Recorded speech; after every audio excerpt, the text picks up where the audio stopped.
The speakers that we're going to be using for this install is the new ARC Audio AS line of speakers. There's 3 different sizes that we're going to use. We're going to use a tweeter, a mid-range, and a mid-bass. This is the mid-range, the AS250. It is a 2.5-inch active system wideband mid-range. That means that this can be used as a single wideband, meaning if you're just going to add a mid-bass and this in the top of the dash, golden. It has a frequency response of 230 to 14,000, so it should play up high enough. However, I like tweeters, so we're going to be using this in a 3-way set, which it's also capable of doing. As always, let's flip around the box and see what it says. On the back side, we do get a bunch of information and also the unique configuration that this speaker has. The AS250 features direct OME mounting tabs for many of today's factory speaker locations, simply breaking away the unnecessary tabs and mounting it directly into your OEM speaker location or into any universal speaker applications. We have Toyota, Mercedes, GM, and Universal. We're going to be using these in the Universal application. RMS power handling is 75 watts with a music power handling of 150. Mounting depth is 1.44 inches. Cutout diameter is 2.43 inches. Outer diameter is 3.33 inches. And there again, frequency range. And they give you the cutaway here so you can get the engineering point of view. It comes with this cool slide in, and also right here it says don't vacuum and listen to music at the same time. I finished 3 rooms before I realized I never turned on the vacuum. We've all been there.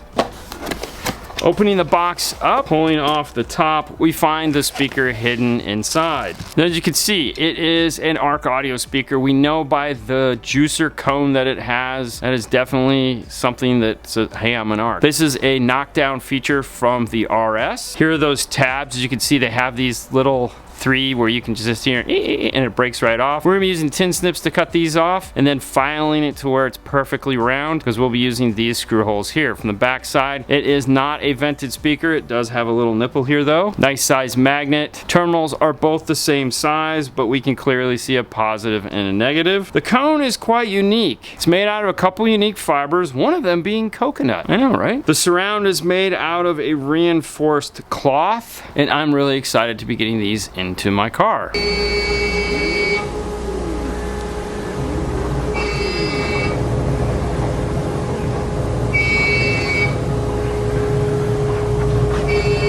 The brackets are done. Let's grab them out of the printer.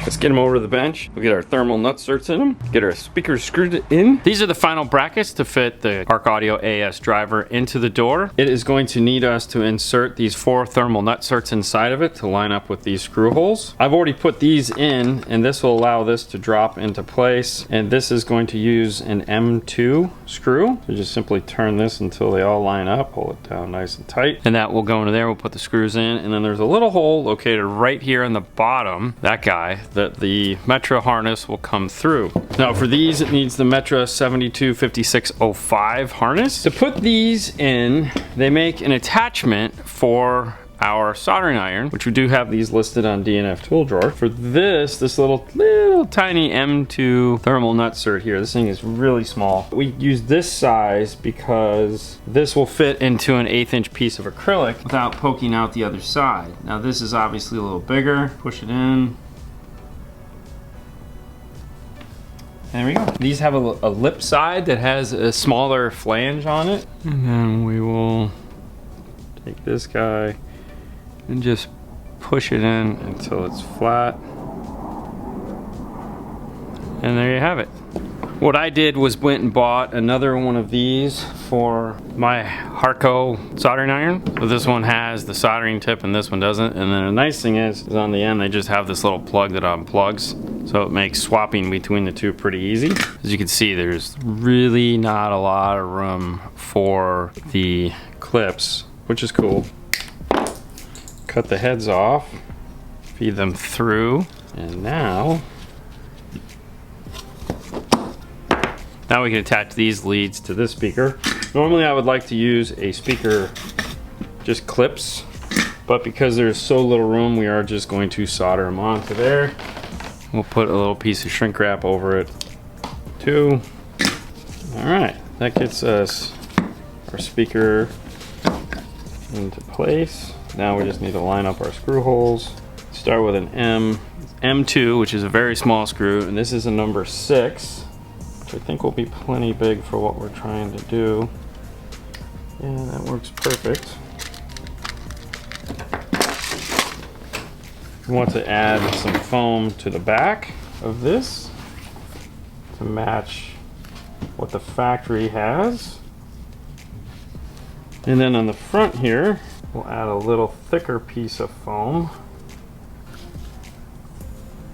This is just so that when the car's grill, the little trim that we showed you on the back of it, when it pushes down, it seals up nice and tight into this piece of foam. I want to check the wires in the back here to make sure that they're the way they're supposed to. The front here, I'm going to add some JK tape to, just to finish off the look. It's not going to do anything, it's just aesthetics, just to make it look complete.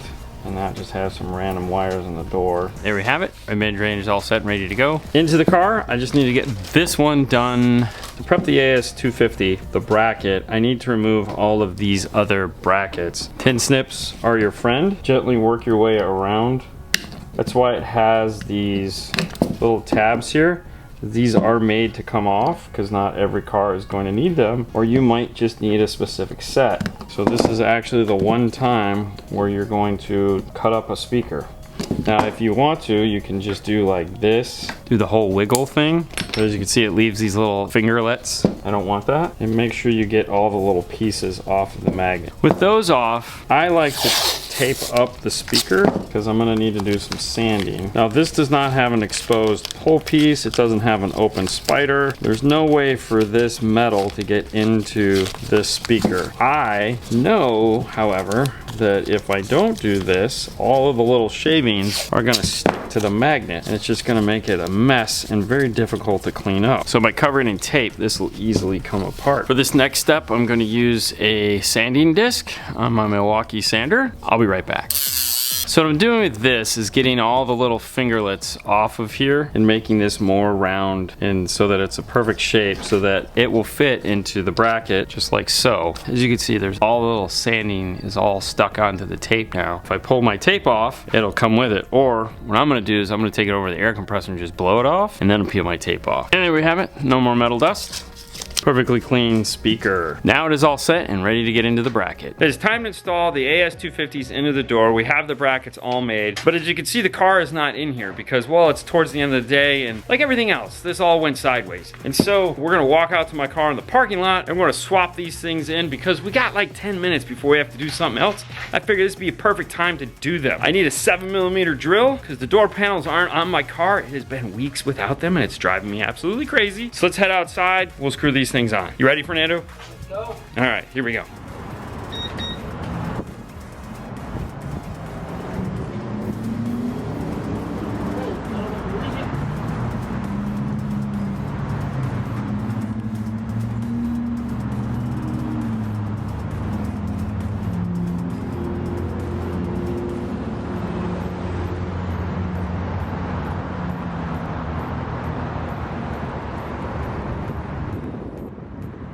Excited.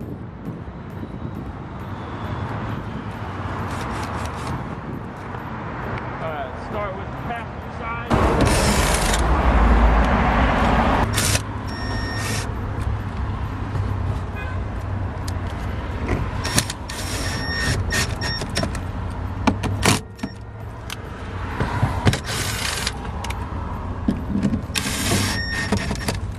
Alright. Now I'll come back and I'll add a zip tie to this so that it's nice and tight, but obviously right now, since the door panel is not going back on, it really doesn't matter. And I took a screw out of here because apparently we didn't put one of the screws back in, and we have a trough full of screws back in the install bay for the actual door panel. But at least these guys are now installed. That is 4 speakers out of the 8 that we're putting in, or 9, 10, I don't know, 10 speakers we're putting in. Either way, let's switch sides.